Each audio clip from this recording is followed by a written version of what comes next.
I'm Thomas Mills for Politics NC. Today is Thursday, February 27th, and the Republic is still standing.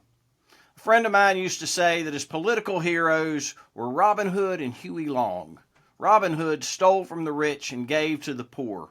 Huey Long broke oil company monopolies and used the money to build roads, hospitals, and schools across rural Louisiana. Republicans today stand with the Sheriff of Nottingham and Standard Oil.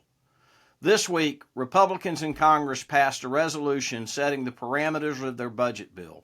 They plan to cut about $1.1 trillion from Medicaid and food assistance, while giving the wealthiest Americans a $1.1 trillion tax cut.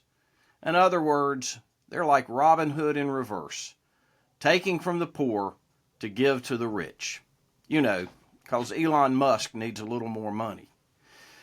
You got to hand it to them, though. They're consistent. They've done the same thing here in North Carolina. They're giving state-funded vouchers to wealthy families who send their kids to private schools while taking money out of public schools. They see the poor as undeserving and the rich as special. North Carolina just expanded Medicaid last year and extended health coverage to more than 600,000 North Carolinians. It's a popular program that helps people live with dignity and improves the quality of their lives. It's especially been beneficial to rural communities that are heavily Republican. According to Medicaid, almost 1 in 4 North Carolina residents receives help from either Medicaid or the Children's Health Insurance Program. 70% of those folks live in Republican congressional districts. Republicans claim they want to cut the budget, and they're going to find most of their savings through cutting waste and fraud. The problem is, there's not as much fraud as they've imagined.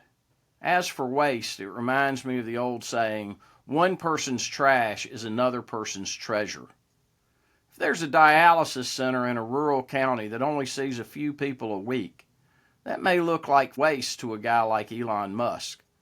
But if you're one of those people getting dialysis, it looks a lot different. Republicans have found what most experts have always known. Medicare, Social Security, Medicaid, and the military make up the vast majority of the country's budget. If you cut the military too deeply, you're going to weaken our defenses. If you cut Medicare, Social Security, and Medicaid, you're going to cause a lot of people a lot of pain. If Republicans were serious about cutting the budget, they would find real waste and fraud to cut and leave the tax structure alone. But they don't really care about debt or deficits. They care about giving tax cuts to the rich. I'm Thomas Mills, signing off for Politics NC. Thanks for listening.